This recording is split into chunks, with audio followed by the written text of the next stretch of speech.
안녕하세요. 사도행전 2024의 이정규 목사입니다. 우리 계속 사도행전 3장 1절부터 10절의 말씀을 보고 있었는데요. 오늘은 특별히 4절부터 6절을 좀 묵상해 보려고 합니다. 4절부터 6절을 읽어드리겠습니다. 베드로가 요한과 더불어 주목하여 이르되 우리를 보라 하니 그가 그들에게서 무엇을 얻을까 하여 바라보거늘 베드로가 이르되 은과 금은 내게 없거니와 내게 있는 이것을 내게 주노니 나사렛 예수 그리스도의 이름으로 일어나 걸으라 하고. 아멘. 베드로와 요한이 성전 미문 앞에 있는 장애인을 일으켰을 때요, 그들은 자신들이 은과 금이 없다고 말합니다. 그러니까 이 말은 돈이 없다는 의미죠. 사실은 이 장애인이 원했던 건 돈뿐이었습니다. 그렇지만은 장애인이 원한 것보다 더 큰 걸 주려고 합니다. 그래서 은과 금은 없지만 내가 있는 것을 주겠다. 그러면서 6절에서 이렇게 이야기를 하죠. 내게 있는 이것을 내게 주노니 나사렛 예수 그리스도의 이름으로 일어나 걸으라. 이렇게 말을 하죠. 그들은 은과 금이 없었지만요, 나사렛 예수 그리스도의 이름을 가지고 있었죠. 우리 모두는 예수 그리스도의 이름을 가졌습니다. 그러면요, 예수님의 이름을 가졌다는 게 도대체 뭘 의미하는 걸까요? 이것은 우리가 그분의 자격 혹은 그분의 영광 혹은 그분의 공로를 가졌다는 겁니다. 예를 한번 들어보겠습니다. 우리는요, 보통 기도를 마칠 때 예수님의 이름으로 기도합니다. 이렇게 말을 하면서 마치죠. 좀 이따가 제가 끝나고 기도를 할 건데 그때도 예수님의 이름으로 기도합니다. 이렇게 마칠 겁니다. 이게 무슨 의미일까요? 많은 사람들은 그냥 이 긴 기도가 드디어 끝났구나 이런 식으로 생각하는 경우가 많습니다. 그런데요, 이것은 그냥 기도가 끝났다는 걸 표시하는 신호가 아닙니다. 실제로요, 신약 성경의 많은 부분도요, 예수님의 이름으로 기도했습니다라는 말이 없이 기도가 끝나요.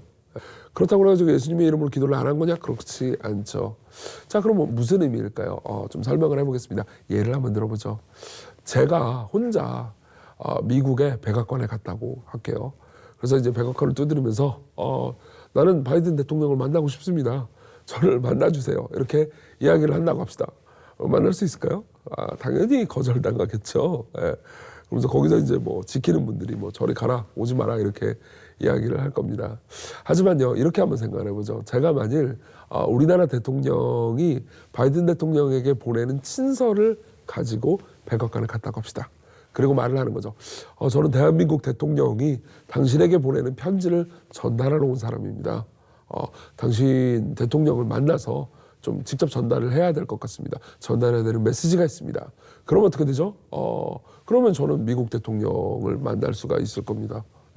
왜 그런지 여러분들 모두 아시죠? 저는 제 이름으로 간 게 아니죠. 제 자격, 제 공로로 간 게 아닙니다. 저는 이정규의 이름으로 간 게 아니고 대한민국 대통령의 이름으로 갔죠. 그럼 미국 대통령은 저를 거절하지 않을 겁니다. 저를 거절하는 것은 대한민국 대통령의 편지를 거절하는 거하고 똑같기 때문이죠. 마찬가지입니다. 우리가요, 우리의 공로와 성취로 하나님께 응답받거나 인정받으려고 한다면요, 그것은 기도를 아주 많이 해야 들으실 줄 생각하는 그런 방식일 뿐만 아니라 내 이름으로 하나님께 나아가는 거예요. 하지만 우리가 예수 그리스도께서 우리를 위해서 하신 일과 성취를 근거로 해서 하나님께 나아간다면요, 우리는 예수님의 이름으로 하나님께 가는 거죠. 심지어 기도를 마칠 때 예수님의 이름으로 기도합니다라는 말을 안 하더라도 우리가 의지하는 게 내 공로가 아니고 예수님의 공로라면요, 우리는 그분의 이름으로 나아가는 겁니다. 칼바르트라는 저명한 신학자가 있습니다. 칼바르트는요, 이렇게 예수님의 이름으로 기도한다는 말이 무슨 의미인지 설명을 해준 다음에 이렇게 말합니다. 우리가 진정으로 예수님의 자격, 예수님의 이름으로 하나님께 나아갈 때 하나님께서는 우리의 기도를 거절하실 수 없다, 이렇게 이야기를 합니다. 거절하시지 않는다 이렇게 말하는 게 아니에요. 오히려 거절하실 수 없다고 말합니다. 왜요? 우리는 그분의 영원한 아들의 자격으로 나아가는 거기 때문입니다.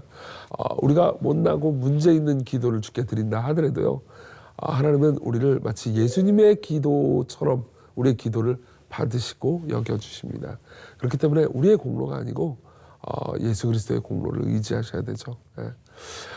우리 모두에게 하나님께서는 예수님의 이름을 주셨습니다. 그리고 이것은 우리를 담대하고 용기 있게 만들죠. 우리가 우리의 공로, 우리의 힘, 우리의 이름으로만 기도한다면 그리고 그런 공로와 능력으로 세상과 교회를 섬긴다면요, 우리는 늘 실패할 겁니다. 하지만 예수님의 이름으로 우리가 삶을 살아간다면, 기도한다면, 그리고 사역한다면요, 우리의 모든 삶에는 풍성한 열매가 맺힐 겁니다. 하나만 더 이야기를 해드리죠. 저는 이렇게 자기 연민을 가질 때가 참 많았습니다. 저도 이제 목회를 하는 사역자니까요. 사역을 하면서 굉장히 많이 노력을 했는데, 굉장히 기도도 많이 했는데, 굉장히 막 성도들을 신방도 열심히 하고 사랑을 많이 했는데 왜 이렇게 열매가 맺히지 않지? 그러면서 하나님께 쉽게 분노하거나 혹은 성도들을 원망한 적도 있었습니다. 근데 이 모든 것들이 나중에 좀 생각해 보니까요, 내가 예수 그리스도의 공로를 의지해서 목회를 한 게 아니고 내 공로를 의지해서 목회를 했구나. 그러니까 내가 자꾸 하나님께 분노하거나 성도들을 원망하거나 이런 일들을 했구나. 이런 이제 회개를 한 적이 있었거든요. 진짜로 제가 예수님만 의지한다면요, 사실은 제 사역이 제 사역이겠습니까?